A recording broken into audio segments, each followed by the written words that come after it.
इस मूवी की स्टार्ट में हम एक शख्स को देखते हैं जो कि टीचर होती है। वो बच्चों को बताती है कि हमारी दुनिया जैसे अभी है वैसे पहले बिल्कुल भी नहीं थी, क्योंकि बहुत वक्त पहले अर्थ के लोग एक अजीब बीमारी से मर रहे थे, जिस वजह से एक साइंटिस्ट ने ये डिसाइड किया कि वो इस बीमारी का इलाज जल्द ही खोज लेगा।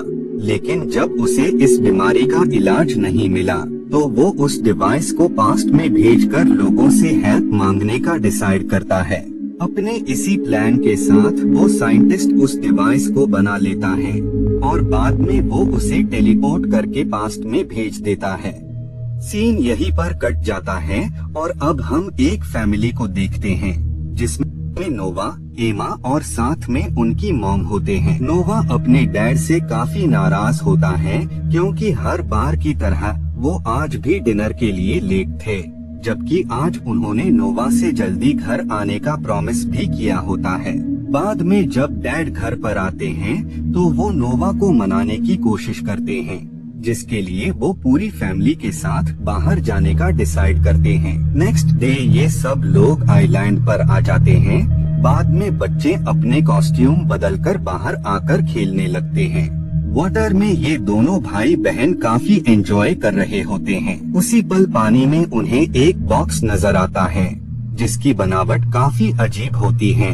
असल में ये वही बॉक्स होता है जिसे उस साइंटिस्ट ने फ्यूचर से पास्ट में टेलीपोर्ट किया होता है। उस बॉक्स में नोवा को एक ग्लास मिलता है जो कि आम ग्लास के कंपैरिजन में काफी अलग दिखता था। बाद में ये उस बॉक्स को और उस डिवाइस को घर पर लेकर आ जाते हैं। नोवा जब उस डिवाइस को देख रहा होता है तभी उसी पल वहाँ उसकी मॉम आ जाती है और वो नोवा के हाथ से डिवाइस को ले लेती हैं।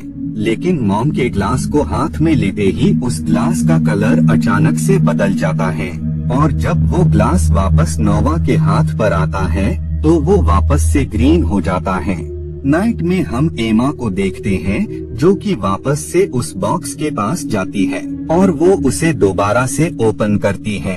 इस बार एमा को उस बॉक्स में कुछ अजीब सी चीजें मिलती है, जैसे कि कुछ स्टोन्स, ब्लू जेली और एक रैबिट मिलते हैं। उस रैबिट का नाम मिम्जी होता है। मिम्जी रैबिट सिर्फ एमा से ही बात किया करता था और साथ ही वो एमा को पहले से ही होने वाले इंसिडेंट्स के बारे में सब कुछ बता देता था।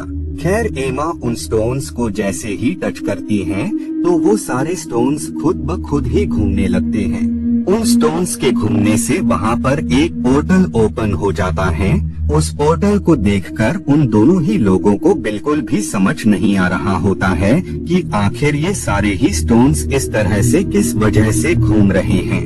उसी दौरान एमा उस पोर्टल में अपनी फिंगर्स डाल देती है। ये देखकर नोवा जल्दी से अपनी बहन का हाथ उस पोर्टल से अलग करता है और वो उसे बताता है कि तुम ऐसा दोबारा बिल्कुल भी मत करना, क्योंकि अभी हमें ये बिल्कुल भी नहीं पता है कि ये सारे डिवाइसेस हमारे लिए खतरा हैं या नहीं। इधर हम नोवा के टीचर को देखते हैं जो कि बता रहे होते हैं कि उन्हें कुछ दिनों से काफी अजीब ख्वाब आ रहे हैं और एक बार नहीं बल्कि बार बार वही ख्वाब मेरे जहन में दोबारा से आ रहे हैं। बार बार उन अजीब ड्रीम्स का आना कोई इत्तेफाक तो बिल्कुल भी नहीं हो सकता।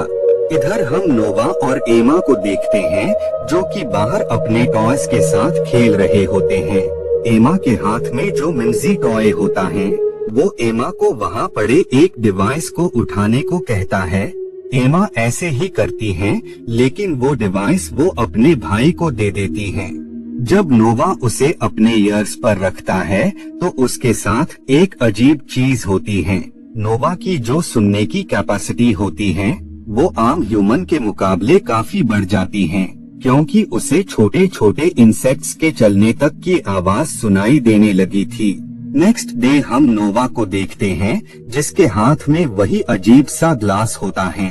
उसी पल उस ग्लास में मूवमेंट होने लगती है, जिसके चलते नोवा के अंदर कुछ पावर्स आ जाती हैं और वो किसी भी चीज को बिना टच किए दूसरी प्लेस पर टेलीपोर्ट कर सकता था। नोवा अपने अंदर इस पावर को महसूस करके काफी खुश हो जाता है। बाद में वो इस एबिलिटी के बारे में अपनी बहन को बताता है।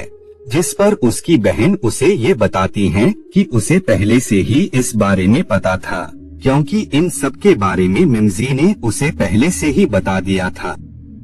एमा उसे बताती है कि मिम्जी ने उससे कहा है कि जल्द ही डैड घर पर आने वाले हैं, और शॉकिंगली अगले पल ही बच्चों के डैड घर पर आ जाते हैं। बाद में डैड और नोवा गोल्फ खेलने के लिए जा रहे होते हैं, लेकिन नोवा उससे पहले उस ग्लास को देखता है और बाद में वो गोल्फ खेलने जाता है। नोवा उस बॉल को इतनी तेज से हिट करता है कि वो बॉल हवा में ही टेलीपोर्ट हो जाती है। नेक्स्ट डे हम नोवा को देखते हैं, जो कि स्कूल में बाकी बच्चों के साथ क्लासरूम में ड्राइंग बना रहा होता है। बाद में जब बेल बजती है तो वो बाकी बच्चों की तरह वहीं पर ड्राइंग छोड़कर चला जाता है। जब टीचर उस ड्राइंग को देखते हैं तो वो काफी ज्यादा शॉक हो जाते हैं, क्योंकि नोवा ने जिस ड्राइंग को बनाया होता है वो ड्राइंग टीचर के ख्वाब में अक्सर आया करती थी।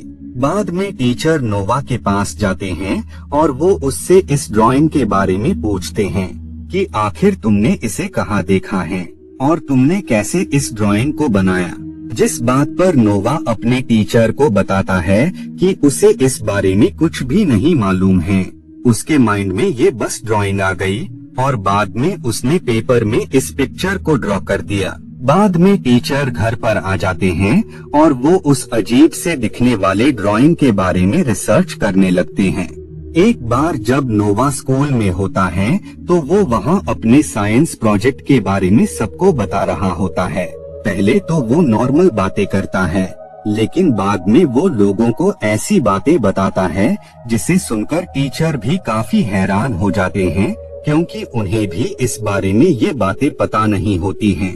टीचर नोवा के पेरेंट्स को बताते हैं कि आपका बेटा काफी इंटेलिजेंट है, और साथ ही वो उन्हें बताते हैं कि नोवा ने इतने अच्छे से इस प्रोजेक्ट के बारे में सबको बताया है कि अब उसे प्राइज भी दिया जाएगा। इधर घर पर हम एमा की बेबी सिटर को देखते हैं। एमा उन स्टोन्स को मूव करके अपनी बेबी सिटर को दिखाती है। बेबी सिटर उन स्टोन्स को हवा में देखकर काफी ज्यादा डर जाती है और वो वहाँ से भाग जाती है। नाइट में नोवा उस ग्लास को ब्लू जेली के अंदर डाल देता है, जिसके चलते उसमें काफी तेज मूवमेंट होने लगती है, और साथ ही वो अपने अंदर से इतना तेज वाइब्रेशन निकालती है जिसकी वजह से पूरे सिटी की लाइट चली जाती है। इस बारे में जब FBI ऑफिसर्स को पता लगता है तो वो इसके बारे में जांच करने लगते हैं कि पूरे सिटी की लाइट अचानक से कैसे चली गई। इधर नोवा अपनी बहन को बताता है कि हमें इन सारे ही डिवाइसेस से दूर रहना चाहिए, क्योंकि मुझे इन सब में से अच्छी वाइब्स नहीं आ रही है। इन डिवाइसेस की वजह से पूरे सिटी की लाइट चली गई, और हो सकता है कि अगर हमने इनसे दूरी न बनाई तो ये हमें भी नुकसान पहुंचा सकते हैं। इसीलिए मैं चाहता हूं कि तुम इस अजीब से टॉय यानी मिम्जी को भी अपने से दूर कर दो। लेकिन एमा नोवा की कोई भी बात नहीं मानती है और वो मिम्जी को अपने से दूर करने से इनकार कर देती है। नेक्स्ट डे नोवा अपनी बहन एमा को बताता है कि उसने रात में काफी अजीब ख्वाब देखा है। उस ख्वाब में वो हवा में उड़ रहा था।